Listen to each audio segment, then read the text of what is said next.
Hello, everyone. Welcome to another episode of Into the Hive Mind. I've got a new format for you. Obviously, this is much more editing intensive, so I really hope you guys like it. Otherwise, we can just go back to pictures. But I wanted to try out this and basically make something much cleaner for you guys. So it's a lot easier for you to follow along with the games.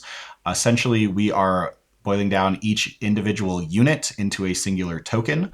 And that, my hope, is just gives you guys a much cleaner board state rather than having to try and figure out what I'm talking about based on the images that I took from the tournament, and just a lot easier to follow along. And then that'll keep me focused on more just the raw strategy of the game, what each unit is trying to do, rather than boiling it down to this individual model is hiding here to be out of line of sight and just poking his gun out. And instead just focusing on, the core strategy that you guys can implement in your games as well. And you guys can follow along. The downside of this is a tournament recap, but each video is going to take much longer for me to make. So I think what I'm going to do is I'm going to make each tournament its individual playlist, and then each game has its own video. I'm hoping to keep these videos to about a half hour each, but hopefully it's quite a bit more engaging with this format and strategy, and you guys can take away a lot more from each individual game. So with that being said, let's dive on into the Hive Mind. Round one, this tournament is the Denver 40K Fight Club January event. So this is in my local area. I did not have to travel far for that, which is good considering I was just in Vegas last weekend. Now I get to just do a light travel to Denver and still be home at night. I took a subterranean assault detachment, and round one I am paired up against Jade and her Berserker Warband. So let's go over both lists real quick. Again, subterranean assault for me, so I do need tunneling units. I have 3 units of 5 Raveners. These are the only guys that are going to be able to make my tunnel tokens.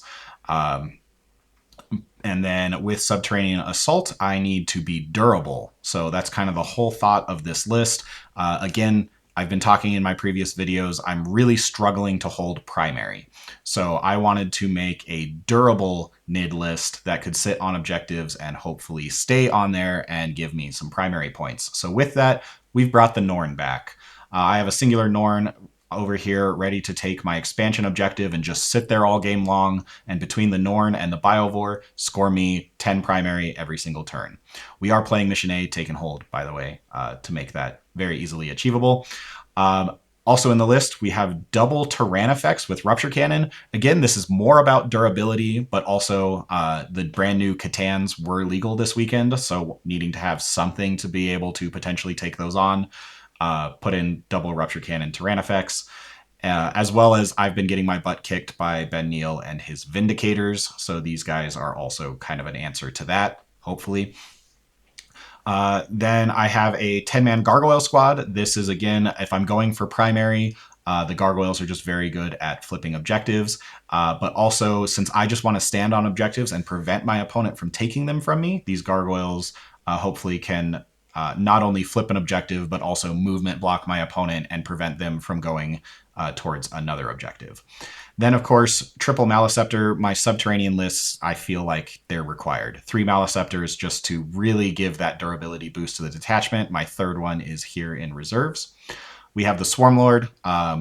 He's just phenomenal in this detachment. Turns out when you give Swarmlord reroll 1s to hit, his efficiency just goes through the roof because now he's rerolling all hits and all wounds, and he converts all 8 of his attacks most of the time. It's fantastic. I love him.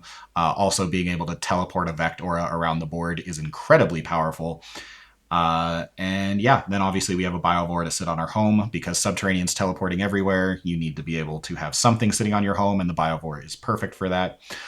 Also, I have a singular Pyrovore and a singular Lictor, both in reserves. The Lictor can rapid ingress for free.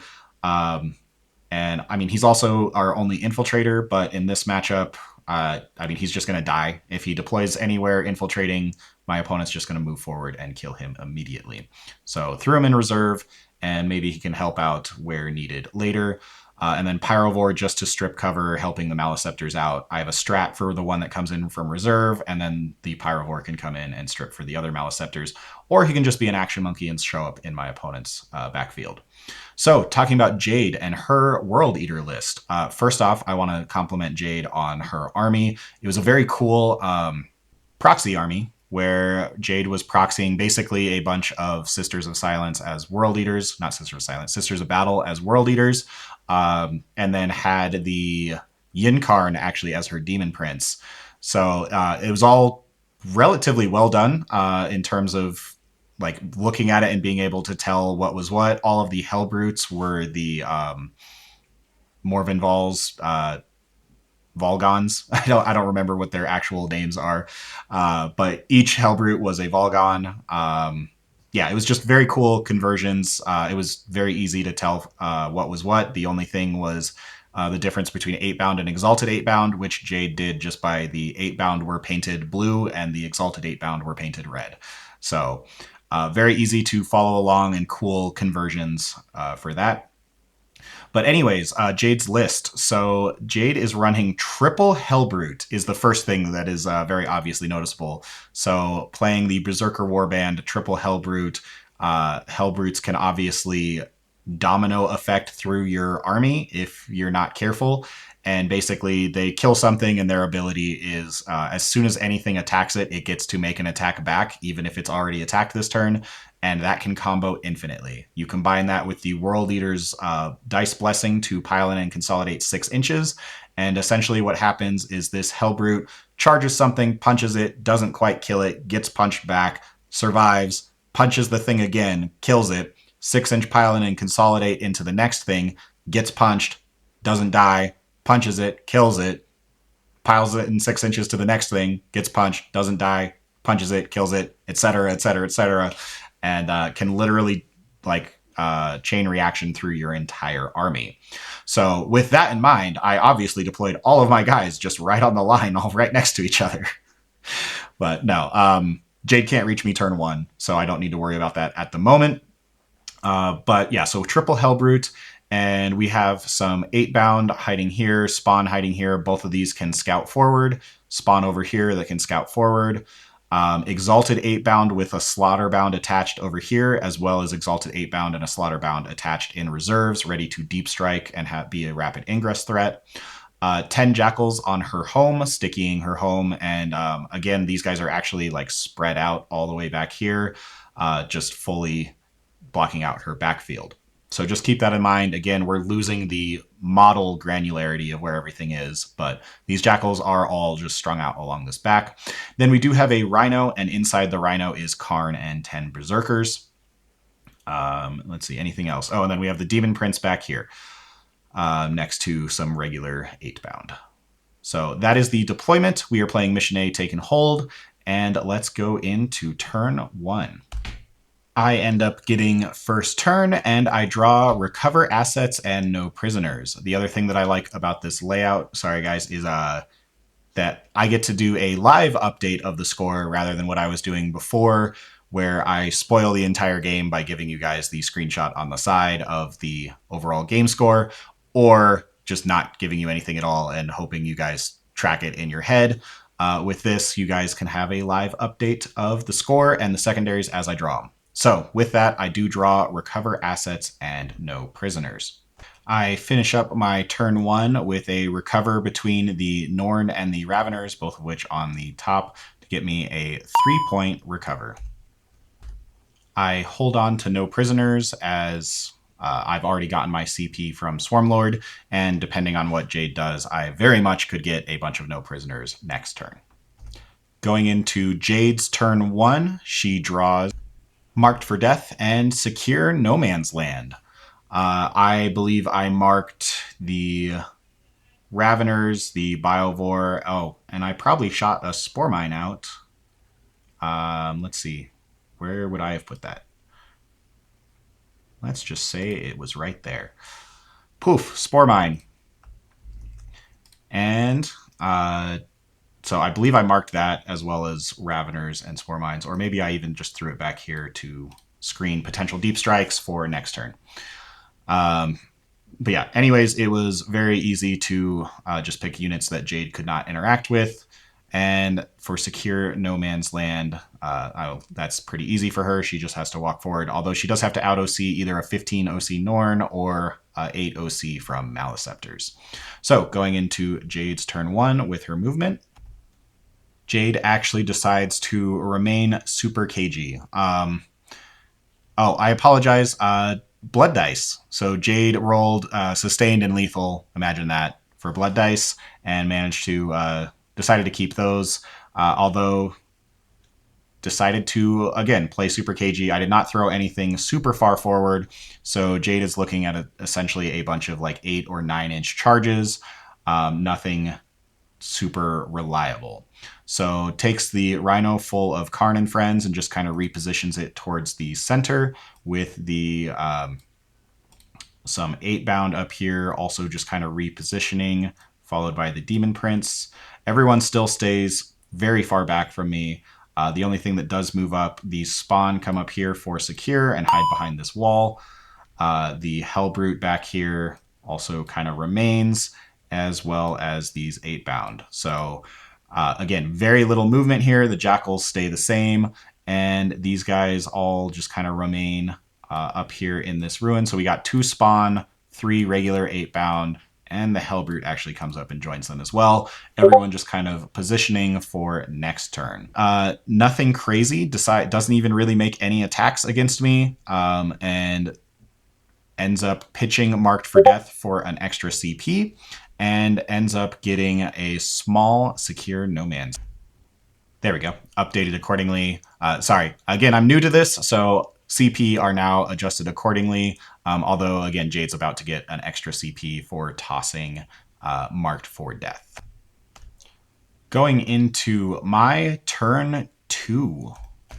I managed to score a 15 primary from holding my home as well as the center and my expansion in this nice little triangle that I honestly just want to hold for the rest of the game while trying to deny Jade her expansion objective. I do end up picking up a bunch of units and putting them in reserve at the end of Jade's turn, so let's look at that now.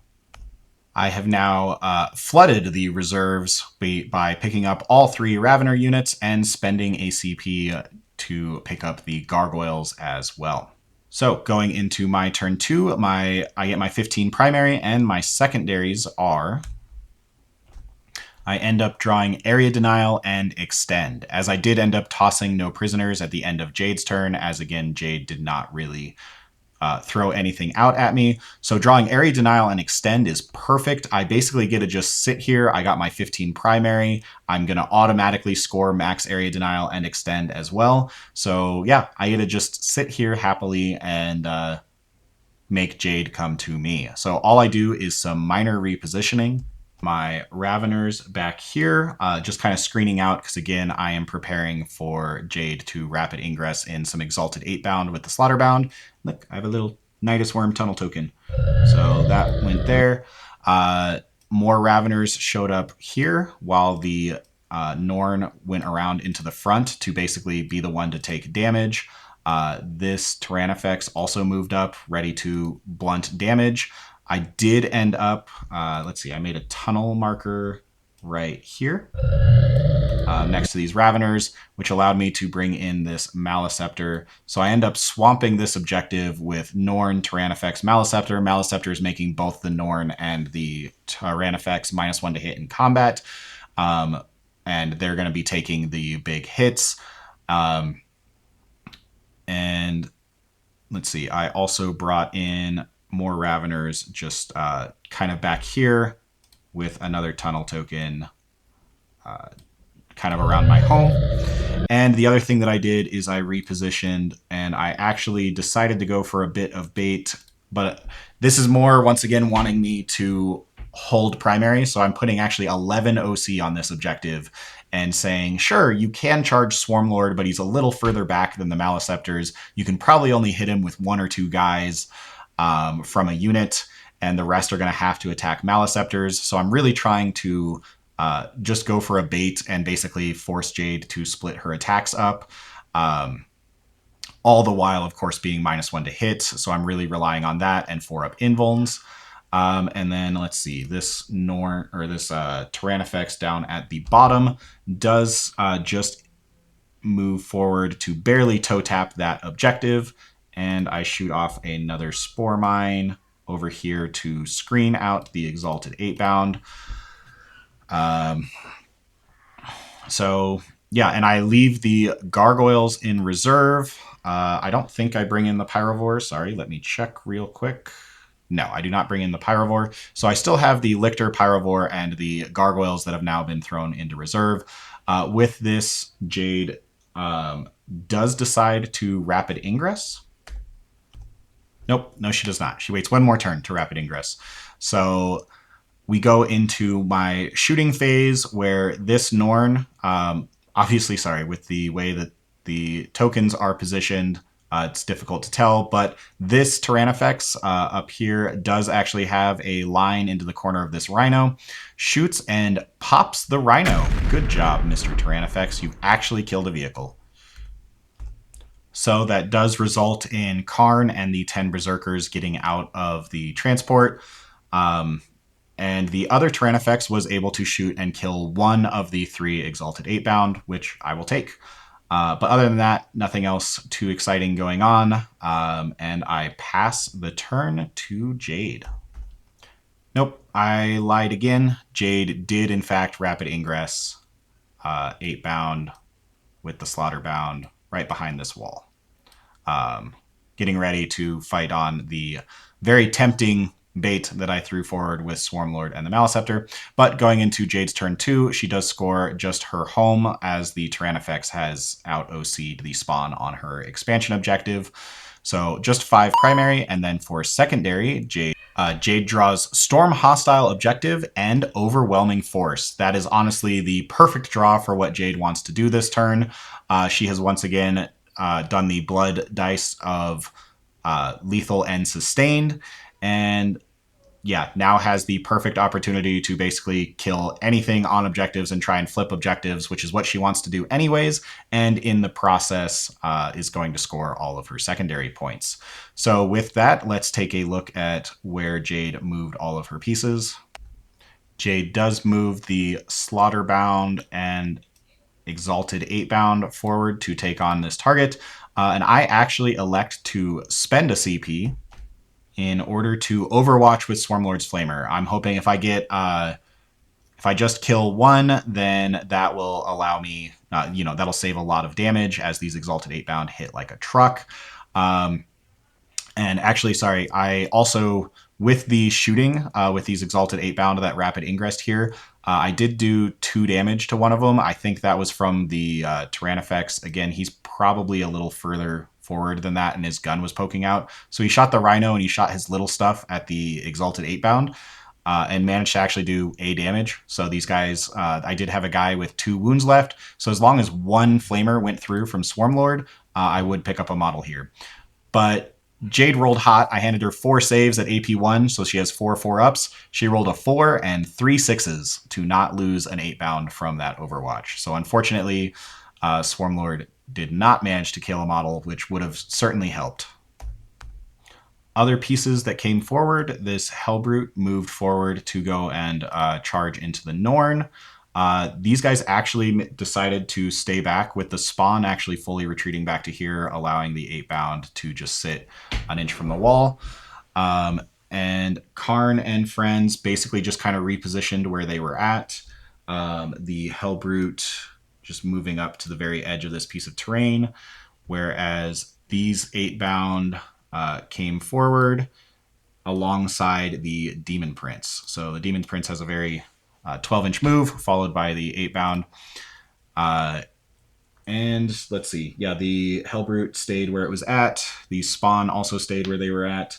And I decided to spend another CP to Rapid Ingress my Lictor right here, seeing what all was about to come after this Tyrannifex. So what I was hoping was these, as soon as the Demon Prince goes in, the 8-bound, if they make it, they have to show up kind of on this side of the Tyrannifex, and I would be able to Rapid Ingress or heroically intervene with the Lictor. So I get to Rapid Ingress, and it didn't even cost me a CP. It was free, because that's what Lictors do. As far as other movement, I think that was about it. So Jade actually not committing a ton of forces, and I felt like this was a little too piecemeal for World Eaters.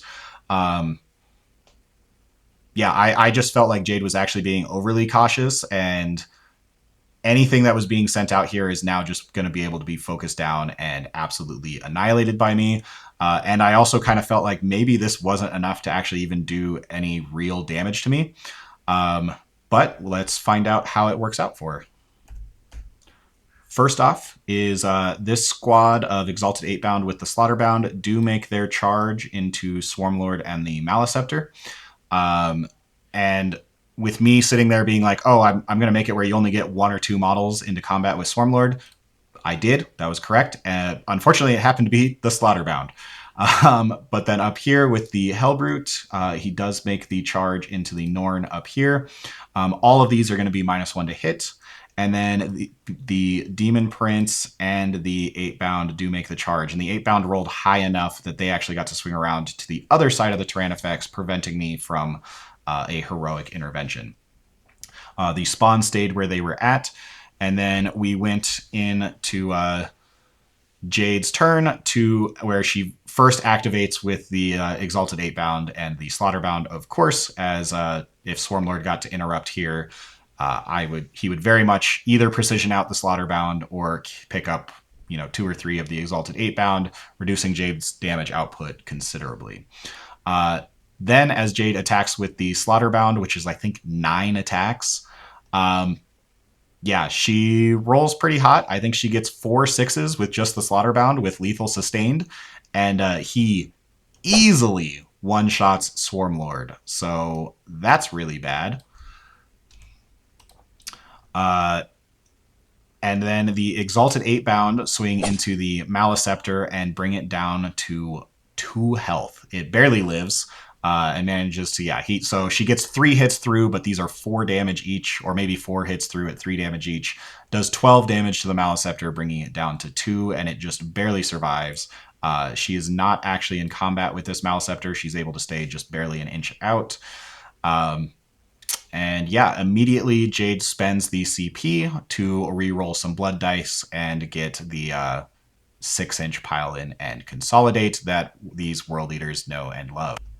I then do spend 2 CP to interrupt with the Norn, hoping to kill the Hellbrute. This Hellbrute is going to activate twice either way with the Norn punching it. So hopefully the Norn just kills it in that first shot and does not actually get hit back. But I spend my 2 CP, I interrupt. I do some damage to it, but I think I only bring it down to like 4 wounds left. I definitely do not kill it. It gets to activate and hit me. And here is where Jade kind of whiffs. With the -1 to hit on the Hellbrute, it is hitting me on 4s, wounding me on 3s. I have a 4-up invul and 5-up feel no pain. And in the end, the Hellbrute ends up only doing 2 damage to the Norn with both activations. So good job, Norn, being the durable beatstick or durable guy that we need him to be. If he was a beatstick, he would have picked up the Hellbrute first. But he's at least durable enough that he did what he was supposed to do, and he stopped the Hellbrute from going on a rampage. Unfortunately, down here on Jade's expansion, the Demon Prince, who is, I think, 8 attacks at strength 10 or 11 on the charge, one-shot my Tyrannifex. I blanked one of the damages, and it didn't matter. Jade just rolled really, really hot, and I did not. So this Demon Prince by himself one-shot the Tyrannifex through the blank damage, so that was unfortunate. Especially unfortunate because what that allowed was then these 8-bound were nominated. They pile in 6 and activate into the Lictor, which gets around his fights first because they get nominated and then pile into the Lictor and fight. And they then kill the Lictor easily. And then 6-inch pile in and consolidate back onto the objective. So that worked out very well for Jade. And yeah, with my attacks back, I think I finished off the wounded 8-bound from the Maleceptor. Or maybe Jade even made all her saves again. I don't remember. But I either did 1 damage killing the wounded guy or I did no damage. This is very much still a decently strengthened 8-bound unit with Slaughterbound, and I have a 2 health Maleceptor. Over here, the Hellbrute definitely took more damage than my Norn, but that is the end of Jade's turn 2, and she does get a max Storm Hostile as well as a max Overwhelming as she killed off the Swarmlord and my Tyrannofex off of objectives, and she has now officially taken her expansion objective back. And there we go. Sorry, I also just put in my points for my secondaries that I forgot. I will get better at this. Again, this is a new format for me.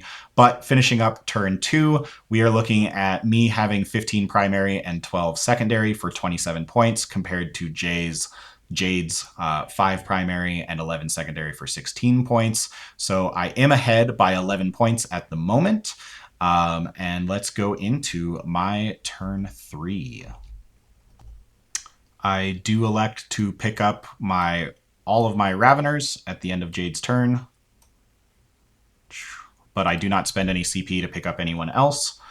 And then, yeah, going into my turn, I do pass my Battle Shock on the Maleceptor. I also score, because this Maleceptor lived and I passed Battle Shock, I do score another 15 on primary. And then for my secondaries, I draw a Tempting Target as well as Overwhelming Force.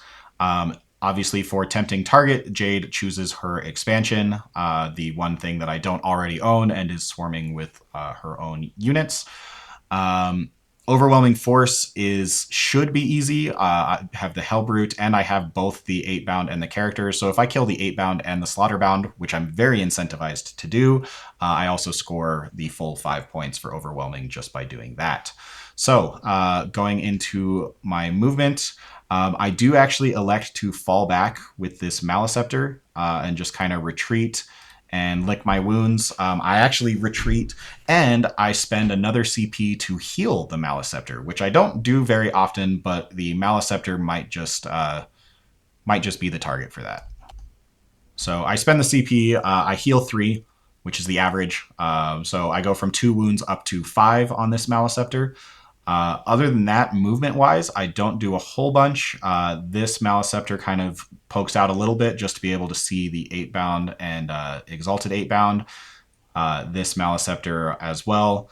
And then I bring in all my reserves down here.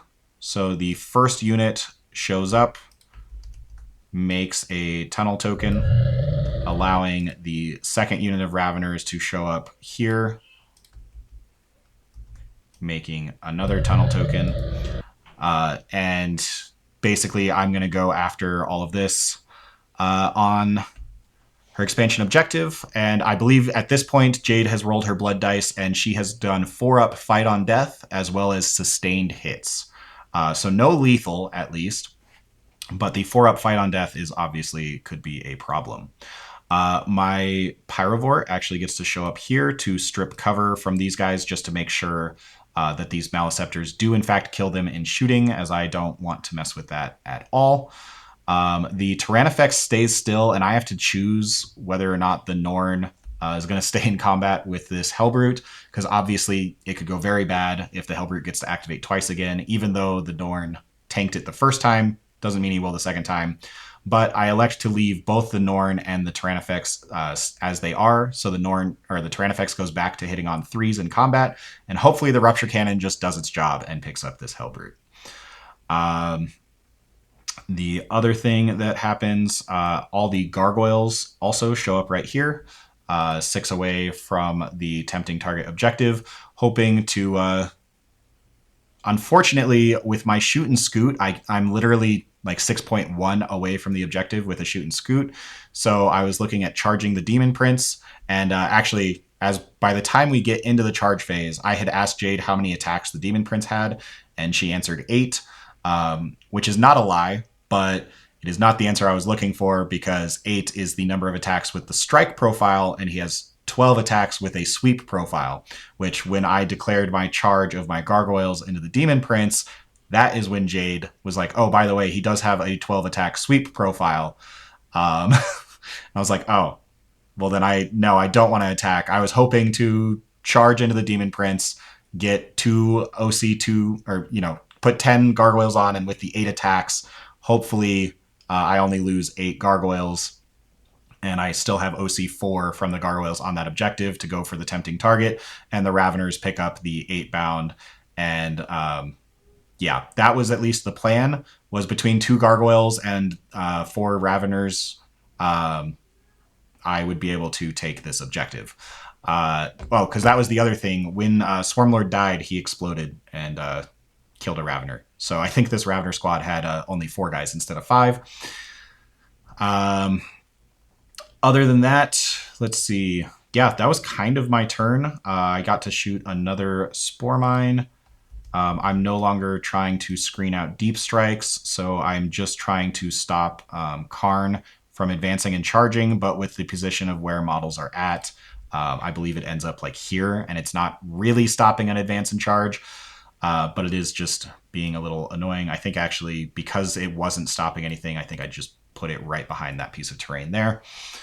And then, yeah, in my shooting phase, I did manage to, between both Maleceptors, essentially the first Maleceptor shot and killed off all of these 8 bound, as well as I think put the Exalted 8 bound, or the Slaughter bound, down to 3.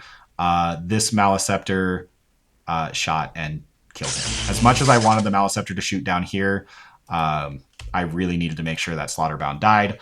So I did shoot and kill that. And then thankfully, the Tyrannifex did manage to shoot and kill the Hellbrute up at the top, out of combat from the Norn. But yeah, so this is what the board looks like at the end of my shooting phase. So then we go into the charges, and as discussed, the Gargoyles declared the charge on the Demon Prince. Jade then told me that he had 12 sweep attacks. So I changed my mind. We went back to my shooting phase, and I just did a shoot and scoot in such a way that I was 1 inch away from the Demon Prince, and I was basically preventing him from heroically intervening into the Raveners. I was not able to really get anyone on the objective, but I at least got to stop a heroic intervention from the Demon Prince, and then the Raveners did charge in into the 8 bound over here. And unfortunately, I rolled really high, so they did have to go all the way over here, and instead Jade heroiced with the Spawn. With this, however, we are now gonna enter the Mind Palace a little bit, because what ended up happening here is there is 1 8 bound that is down to a singular wound, and the Raveners charged in, and I think that's from the shooting from the Gargoyles. The Raveners charged in, and basically I only based the 1 guy with 1 wound. Jade then heroically intervened with the Spawn, and what I was able to do is I was able to put 1 Ravener into the 1 wounded 8 bound, and the rest of the Raveners into the Spawn. Oh, and sorry, these guys I think went back up here. So with that, I do manage to kill just the 1 8 bound, pulling me out of combat and preventing me from being attacked back by these 8 bound, and then all of the guys attacking into the Spawn. Unfortunately, I just barely didn't make it. I killed 1 Spawn, and I left the other one alive on a singular wound. So they do get to attack back, and I think he killed, or she killed 2 Raveners. So I'm down to 3 Raveners in combat with a 1 wound Spawn. I think there's a singular 8 bound left in this squad, not in combat, and my Gargoyles are all 1 inch away from this Demon Prince and kind of just blocking his movement. But unfortunately, I do not get my tempting target. So instead, I elect to toss tempting target for a CP, because Swarmlord is now dead and did not give me that CP. I do, however, score my overwhelming force by killing off both the Slaughterbound and the Exalted 8 bound and the Hellbrute, all on objectives, for a full 5 points on overwhelming force. And no, sorry, looking at the picture again, these guys had shown up here. They were going for potentially a really long, it was like a 10-inch charge for the Raveners into the Demon Prince, which I forgot about. But the Gargoyles actually, I think, got in the way anyways and kind of stopped that whole plan. But they were also a backup to finish off the Slaughterbound, just in case he had survived from the Maleceptor. Now we are jumping into Jade's turn 3. Jade does score 5 primary for holding her home, in addition to another 5 primary for holding her expansion.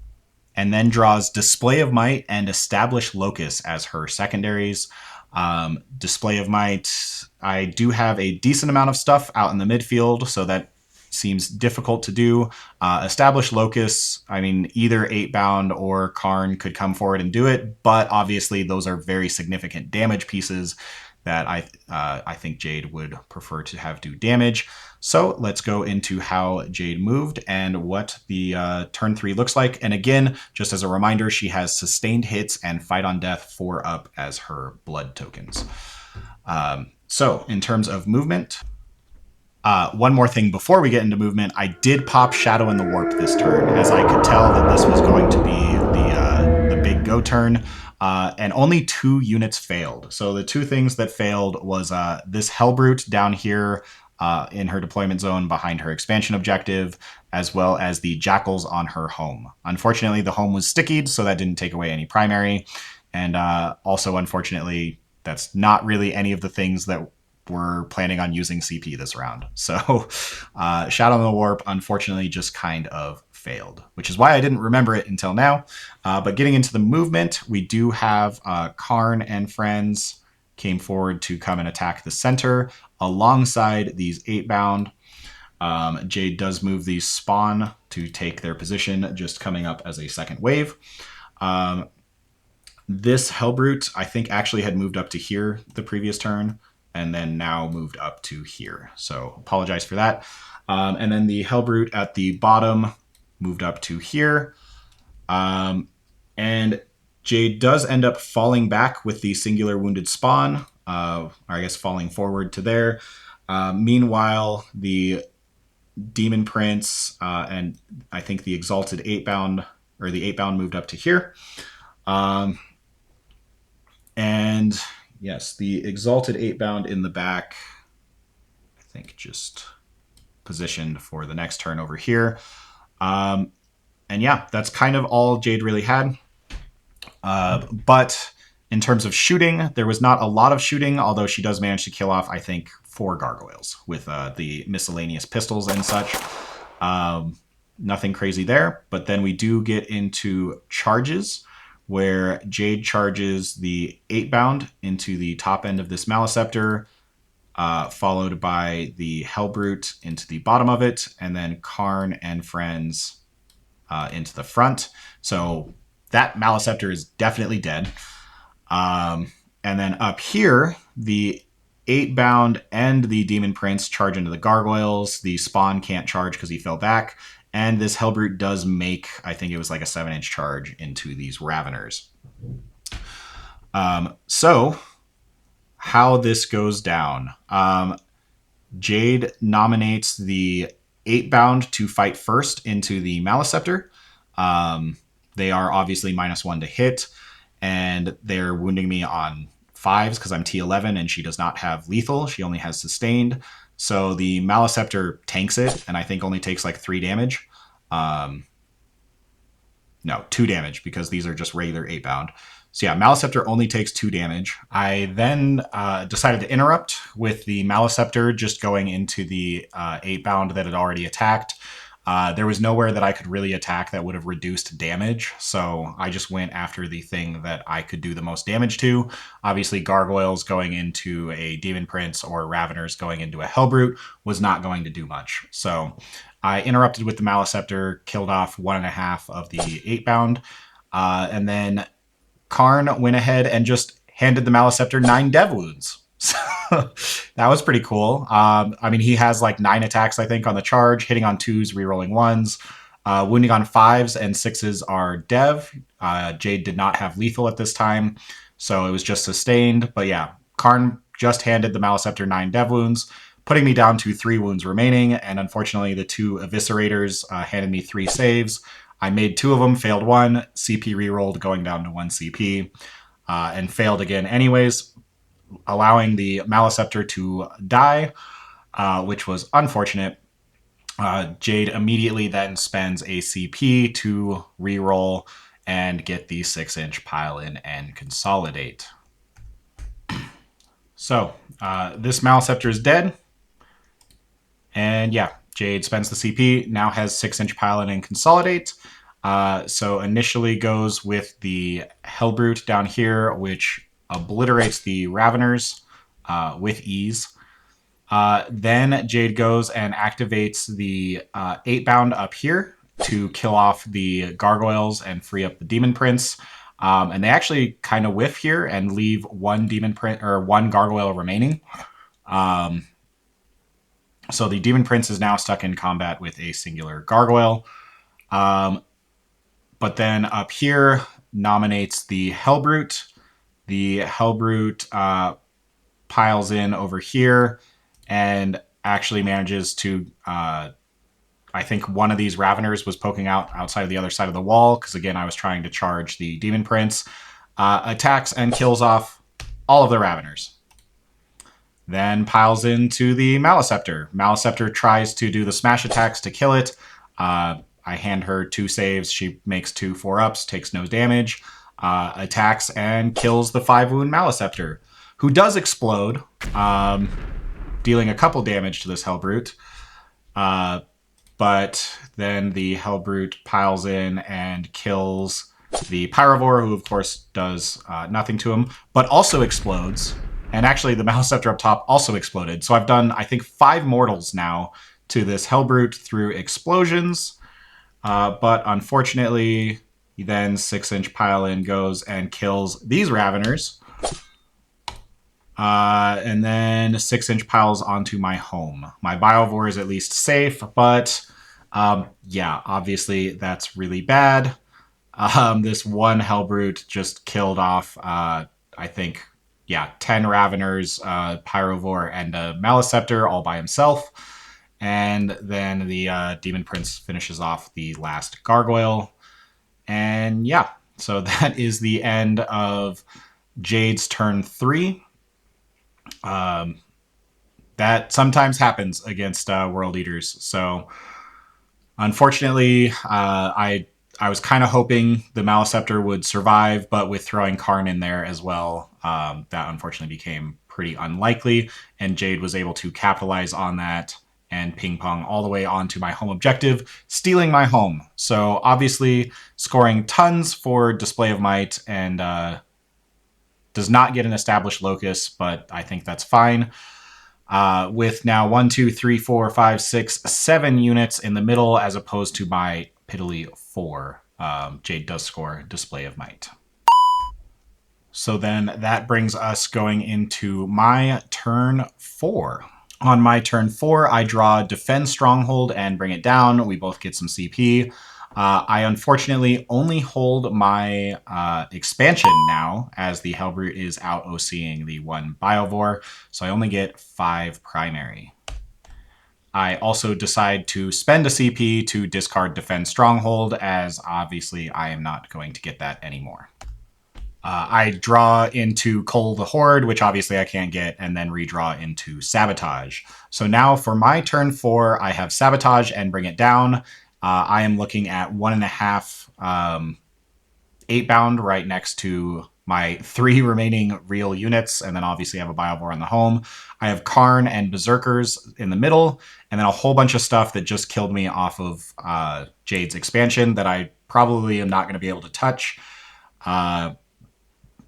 And a Hellbrute on my expansion, and Jade has 2 spawn hanging out ready to come and tangle with this. But again, with these 3 models, it will be very difficult for Jade to actually take this objective off of me, as the majority of her army is down here on her expansion. So it really just kind of comes down to Karn and how much damage he can do. So for my turn 4, what I actually do is I spend my last CP and I actually teleport this Tyrannofex through this little Nidus Worm up here and pop out of this one, and I get to shoot the Hellbrute. So I do that, and then this Maleceptor shoots and kills these 8-bound off the center while kind of backing up, and I suicide the Spore Mine in and finish off a Berserker that had been wounded from the Maleceptor explosion earlier. But I still think this is like Karn and 5 Berserkers left. And then the Norn walks wholly into this terrain and begins sabotaging. So that is my turn 4. The Tyrannofex does manage to kill the Hellbrute, giving me 4 secondary points. And yeah, that's it. That's the end of my turn 4. I am ahead by a lot on points. Like, Jade only has 30 to my 56, so it's really just can I hold on at this point? So let's find out. Let's go into Jade's turn 4. Jade ends up drawing no prisoners and engage on all fronts. And then, as you can see, obviously she holds the center, her home, and her expansion for a big 15 primary. Then going into her movement, Demon Prince moves over here, pops a Spore Mine, pops both Nidus Worms.